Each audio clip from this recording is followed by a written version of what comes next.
Paraguay, porque la vía, que también es parte de mi segunda investigación, la vía que se traza norte de nuestro Chaco, Barranqueras-Metán, esa luego va por la quebrada en Salta, Tucumán, y llega al puerto de Antofagasta en Chile. Es una vía de una integración regional económica tremenda porque permite el ingreso de productos desde el Pacífico y del norte hacia Barranquera para llegar al Atlántico y viceversa. Es tremenda la importancia que tiene, pero es económica, no era fundar pueblos, no era darle una mejor vida y un mejor pasar a esas comunidades que habían sido saqueadas, sino poblar. Y esas tierras, ¿cómo se van a poblar? Trayendo trabajadores para que esas empresas puedan explotar. Nuestra base es extractiva. El Chaco no fue pensado para fundarlo, fue pensado para explotarlo y lo siguen explotando. Por eso vemos camiones y camiones en las rutas, en esas rutas patéticas y camiones que sacan la producción hacia afuera. Entonces, eso va a encontrar el lector. Después llega, claro, a una historia de un Pinedo un poco romantizada también, porque tengo al final las entrevistas de las personas, algunas que partieron en estos años, que pudieron contarme, sí, que pueden llegar a sentirse identificados, pero a su vez sentir que es parte de nuestros pueblos, que alcanzan su desarrollo una vez que llega el tren.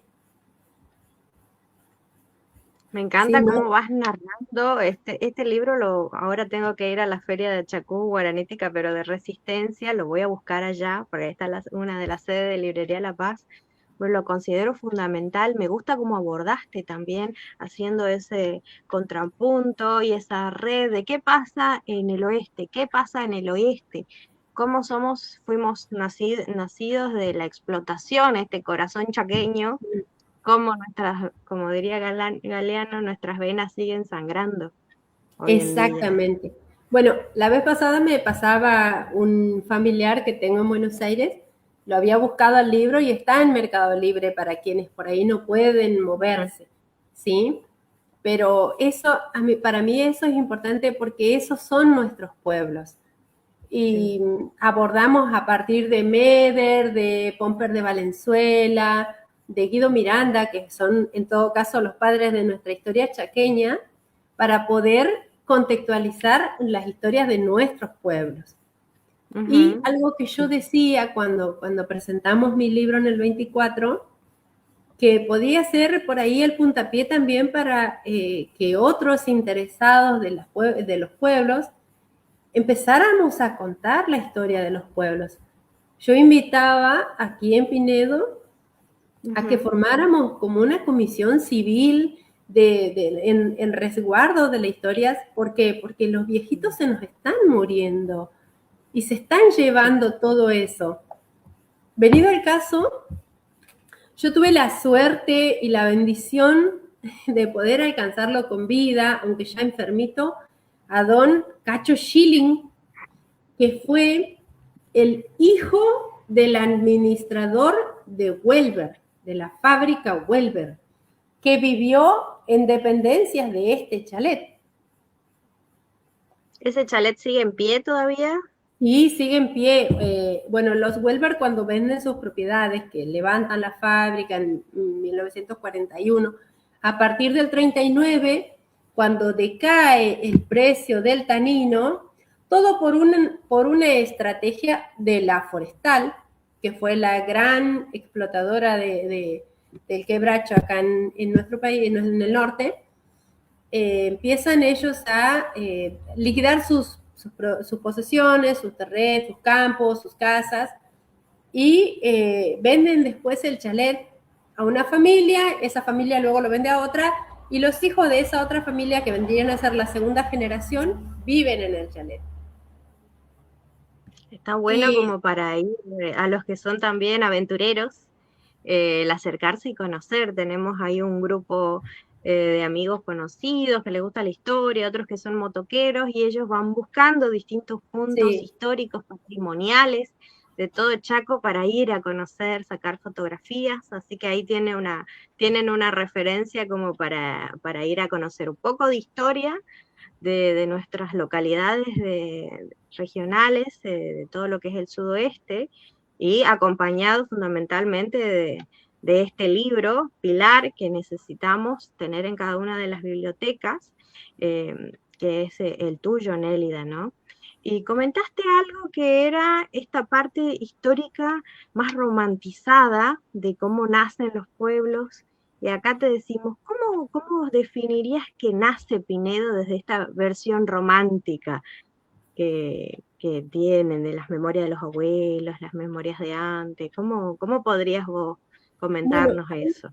hay una narración que lo hizo Guido Miranda, que a mí me encanta, porque si bien Pinedo se toma el año de fundación en 1912, 25 de mayo, cuando llega a la Puntal del Riel, al kilómetro 89, que es donde está hoy Pinedo Viejo, se trazan las manzanas para la estación, la estafeta de correo, y las casas para los operarios, ¿no? Del ferrocarril.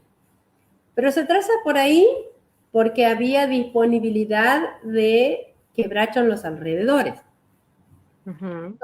Dos ingenieros del ferrocarril que venían trabajando justamente en eso, adquieren esas tierras para explotarlas, para sacar rollizos y venderlos y a su vez para los durmientes y las vigas. Tierras que habían, estas tierras, porque por ahí también llegaron a preguntarme por qué se llama General Pinedo y quién fue Pinedo. Ujú.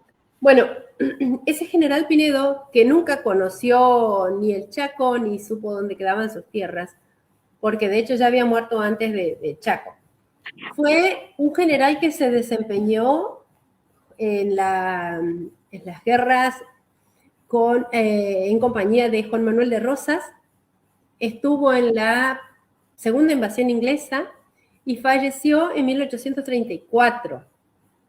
Entonces, después, cuando se sacan una ley para nombrar a los territorios nuevos o adquiridos de los indios, hay un artículo que dice que las tierras nuevas conquistadas deben ser nombradas con el nombre de algún general que se hubiera desempeñado en las batallas, algo así, de la lucha por la independencia. Entonces, a esta le ponen General Pinedo. Y resulta que en esa ley de premios a los generales de la campaña al desierto, había un señor que era senador, Matías Tomás Pinedo Oliver. Compra estas tierras